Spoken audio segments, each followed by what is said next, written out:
Why are we chasing more yet feeling less fulfilled? This is a question many of us ask as we get older, looking back on a life spent striving.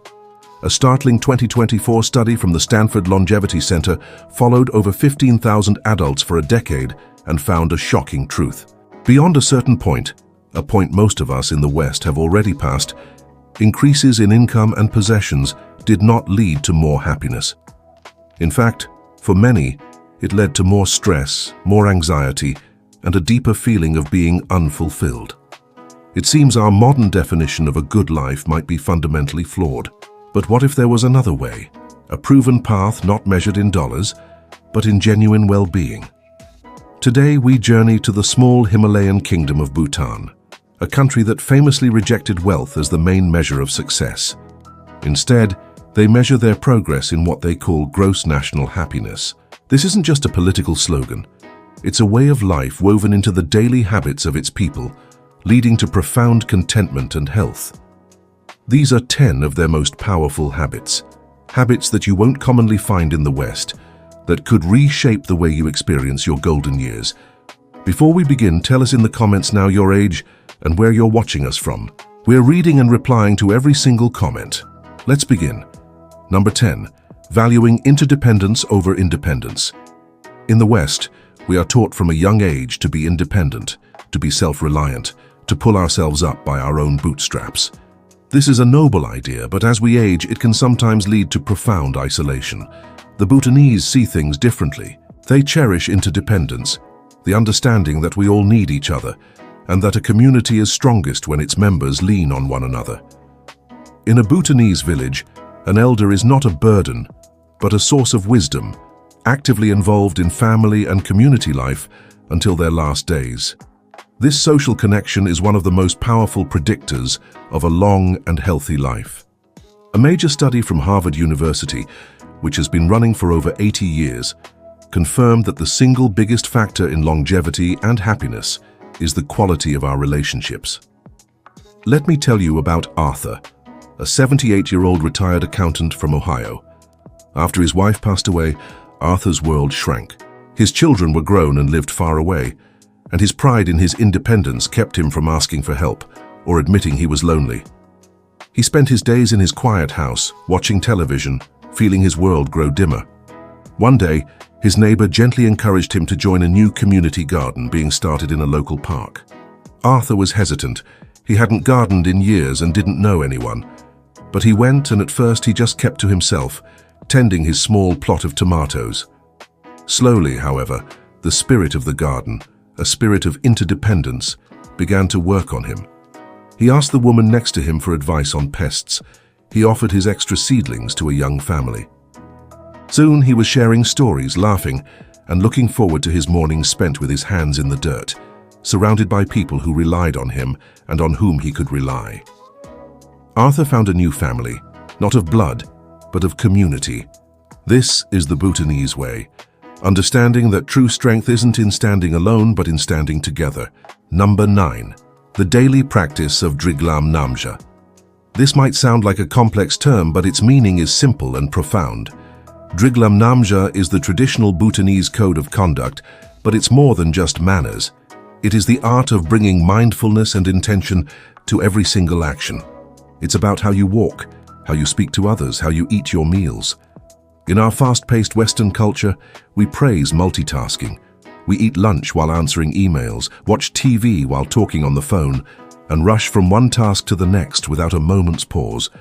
This creates a constant state of low-grade stress and anxiety, which is incredibly damaging to our long-term health. The Bhutanese way is to do one thing at a time, with your full attention. When you eat, you simply eat, savoring each bite. When you walk, you simply walk, feeling the ground beneath your feet. This isn't about being slow, it's about being present. Consider Brenda, a 72-year-old retired school principal from Florida. Brenda was always busy, her mind always racing, planning and worrying. Even in retirement, she filled her days with a frantic schedule of clubs, appointments and errands. She felt constantly agitated, and her blood pressure was a constant concern for her doctor. She heard about the concept of mindfulness and decided to try a simple experiment inspired by the Bhutanese approach. She decided that for her morning cup of tea, she would do nothing else. No radio, no newspaper, no planning her day. She would just sit and drink her tea. The first few days were torture for her. Her mind jumped all over the place, but she persisted. She started to notice the warmth of the mug in her hands, the scent of the steam, the subtle flavors of the tea. This small 5-minute ritual of single tasking began to change her. She felt a pocket of calm open up in her day, and this calm started to spread to everything else she did.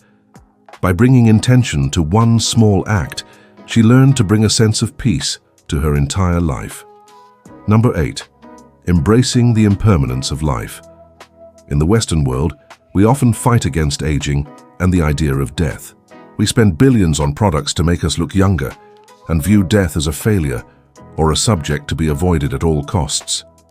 This fear creates a deep-seated anxiety that robs us of the joy of living in the present. Bhutan, a predominantly Buddhist nation, holds a very different view.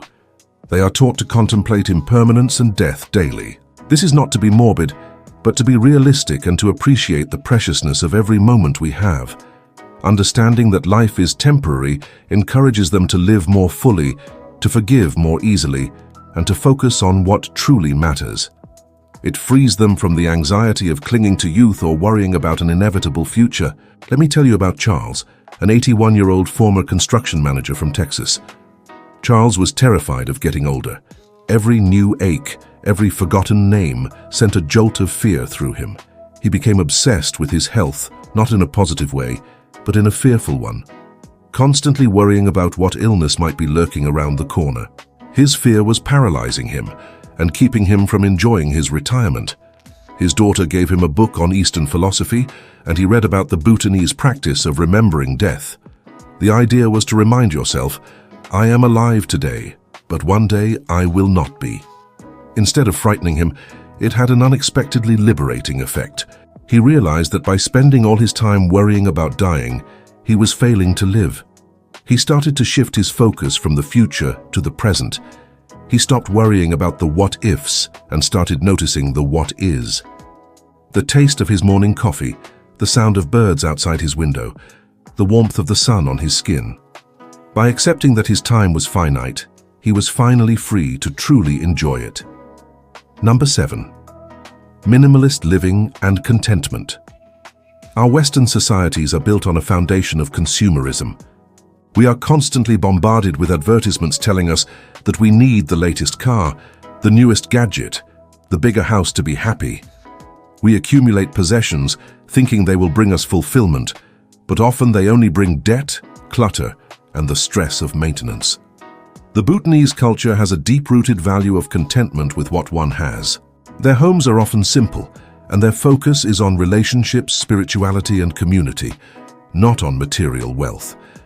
They understand a truth that modern science is only now confirming, that after our basic needs are met, more stuff does not equal more happiness. Think of Eleanor, a 75-year-old widow living in a large 4-bedroom house in California that she and her husband had bought 40 years earlier. The house was filled with a lifetime of possessions. It was expensive to heat, difficult to clean, and every object was a reminder of what she had lost. She felt weighed down by her own home. Inspired by a documentary about minimalist living, she made a radical decision. She sold the big house, gave many of her possessions to her children and to charity, and moved into a small, bright 2-bedroom apartment near a park. Her children were worried she would regret it, but Eleanor felt an incredible sense of freedom. With less to clean, less to manage, and less to worry about, her time and energy were liberated. She started painting again, a passion she had given up decades ago. She had more time for friends, for walks in the park, for life. She discovered that happiness wasn't in the things she owned, but in the life she was able to live once she let them go. Number 6. The high-altitude diet. We are often told that to be healthy, we need to follow complex diets, count every calorie, and buy expensive superfoods. The traditional Bhutanese diet offers a much simpler and more effective model. It is built around whole natural foods that grow in their environment.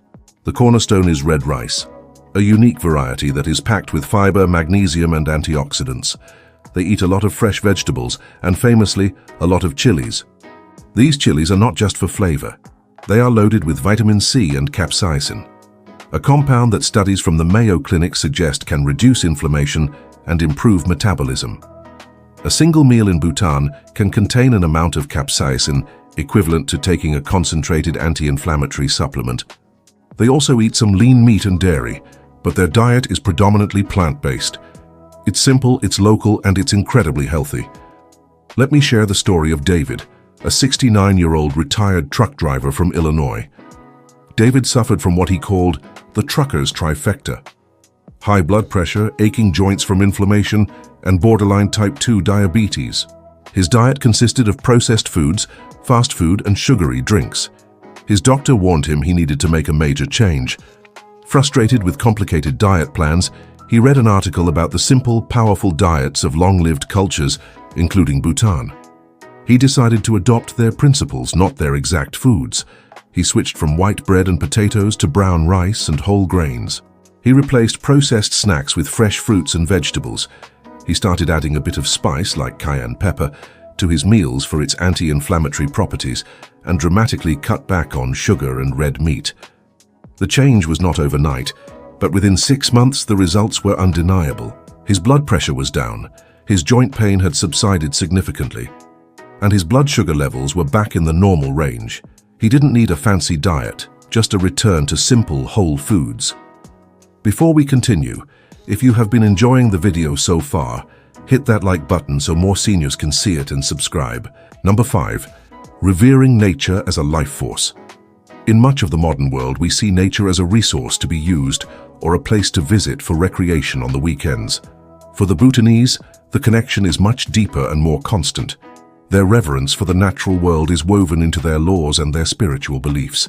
Bhutan's constitution mandates that at least 60% of the country must remain under forest cover for all time. They see the mountains, rivers, and forests not as inanimate objects, but as living entities, home to spirits and deities. This deep respect translates into a daily life spent in close connection with the outdoors. This constant exposure to the natural world is a powerful antidote to the stresses of modern life. A groundbreaking study published in the Journal of Gerontology found that seniors who spent just 20 minutes a day in a natural setting, like a park, had significantly lower levels of the stress hormone cortisol. Frank, an 80-year-old who had lived his entire life in a small apartment in New York City, is a perfect example. Frank's world was concrete and steel. He was feeling increasingly depressed and anxious, and his doctor suggested he try to get outside more. Frank was skeptical. What could a city park do for him? But he committed to a 20-minute walk in the park near his apartment every single morning. At first, it was just a walk. Then he started to notice things: the way the light filtered through the leaves, the different types of birds at the feeder, the changing of the seasons. He started to feel a sense of peace he hadn't felt in years. That small daily dose of nature became his medicine. It reconnected him to something larger than his own worries, reminding him of the simple, steady rhythms of the natural world. Number 4. The mandatory daily walk. We all know that exercise is important, but for many of us, it's a chore. We have to schedule it, drive to a gym, and force ourselves to do it. In Bhutan, physical activity is seamlessly integrated into the fabric of daily life. Because of the mountainous terrain and the way their towns are built, walking is not a choice, it's a necessity. People walk to the market, to visit neighbors, to the monastery. This constant low-intensity movement is incredibly beneficial, especially as we age. It strengthens bones, improves cardiovascular health, and keeps the joints supple, all without the high impact and risk of injury that can come from more intense forms of exercise. A report from the American Heart Association highlighted that consistent walking is more effective at lowering the risk of heart disease than short bursts of vigorous exercise. Consider Gloria, a 77-year-old from Arizona who had become completely dependent on her car. She drove to the corner store, which was only half a mile away. Her legs had become weak, and she felt unsteady on her feet. Her new neighbor, a woman her age, invited Gloria to walk with her to the local shop one morning. Gloria was reluctant, worried she would slow her down or even fall. But her neighbor was patient, and they went at a slow pace. They did it again the next day, and the day after that. Soon their daily walk became the highlight of Gloria's day. It wasn't just exercise, it was social time. They would chat and laugh, and Gloria's confidence grew with her leg strength. She was no longer just a passenger in a car, but an active participant in her neighborhood and in her own life. Number 3. Prioritizing spiritual well-being. When we think of health in the West, we usually think of the physical body. We measure blood pressure, cholesterol, and weight. The Bhutanese take a more holistic view, understanding that spiritual well-being is just as important as physical health. For them, spirituality is not something reserved for an hour on Sunday. It is a part of their daily landscape and routine. You see it in the prayer flags that flutter on every hillside, the small offering rituals performed each morning, and the quiet moments of meditation that are a part of their day. This doesn't mean you have to become a Buddhist. It's about acknowledging and nurturing the non-material part of yourself. It's about having a practice that connects you to a sense of purpose and peace that is larger than your everyday concerns. A comprehensive review by researchers at the Mayo Clinic found a strong link between regular spiritual practice of any faith and improved resilience to stress, lower rates of depression, and a greater overall sense of life satisfaction in older adults. Helen, a 74-year-old retired librarian from Minnesota, felt a deep sense of emptiness. She wasn't sad exactly, just flat. She had a comfortable life but felt something was missing.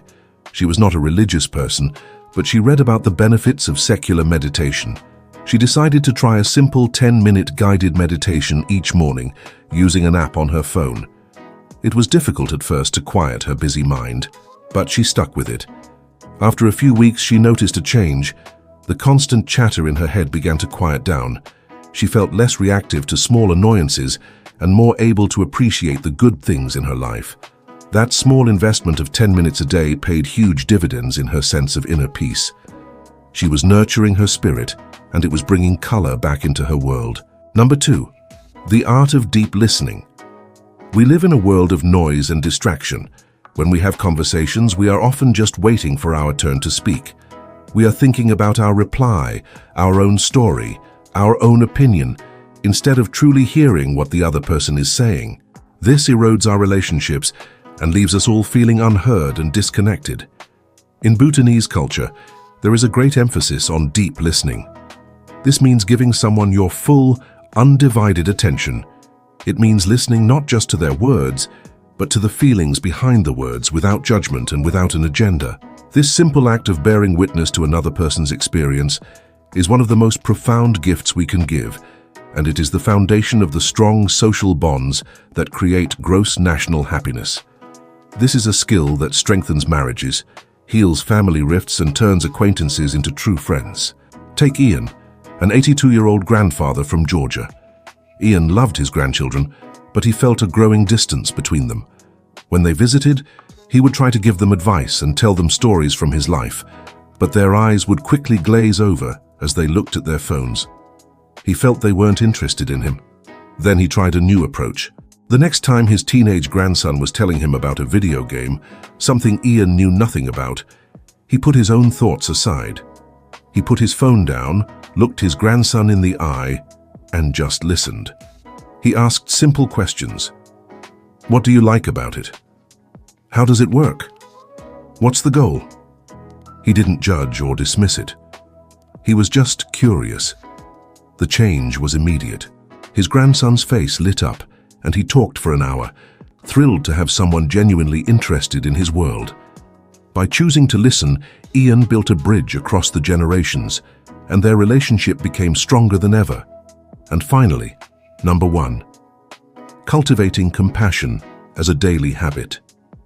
If there is one single habit that sits at the very heart of Bhutan's gross national happiness, it is this: compassion. In the West, we often think of compassion as something we feel in response to a tragedy. In Bhutan, compassion is a skill that is actively practiced every single day. It is the conscious intention to wish for the well-being and happiness of others, whether they are friends, family, or even strangers. This isn't just a vague, nice idea. It is a form of mental training, often practiced through metta or loving-kindness meditation. This practice has been studied extensively. with research from institutions like Harvard Medical School showing that it can literally rewire the brain.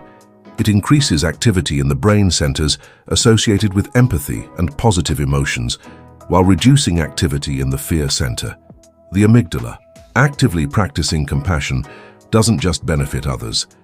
It is one of the most selfishly wonderful things you can do for your own health and happiness. Let me tell you about Judith, a 79-year-old who lived in Pennsylvania. Judith had become cynical and grumpy. She watched the news and was convinced the world was a terrible place full of selfish people. This belief soured her interactions and left her feeling bitter and isolated. She heard about a simple compassion exercise and, with deep skepticism, decided to try it for 1 week. The exercise was this. Every day she had to consciously do one small anonymous kind thing for someone. One day she paid for the coffee for the person behind her in line. Another day, she left a kind, encouraging comment on a local news story online. She anonymously mailed a small gift card to a neighbor who was having a tough time. At the end of the week, something remarkable had happened. The world hadn't changed, but her experience of it had. By actively looking for opportunities to be kind, she started to see the good in people everywhere. The small act of generating kindness in herself transformed her own outlook on life, replacing her bitterness with a sense of connection and joy. She proved that happiness is not something you find, it's something you create by giving it to others. So, what can we take away from the wisdom of this tiny, happy kingdom? The lesson is both simple and revolutionary. True longevity isn't just about adding years to your life, but about adding life joy and meaning to your years. The wisdom from Bhutan teaches us that this comes not from what we own, but from how we connect, to each other, to nature, and to ourselves. It comes from choosing community over isolation, presence over distraction, and compassion over cynicism. What is one small change inspired by these habits that you could make in your life starting tomorrow? Share your thoughts in the comments below. We love hearing from you, and if you found this video helpful, please subscribe to our channel for more videos to help you live a healthier, happier life. But remember, I am not a doctor. The information shared in this video is for educational purposes only and is based on extensive research and experience helping people improve their lives through diet and lifestyle. Always consult with your healthcare provider for any medical advice or before making changes to your health regimen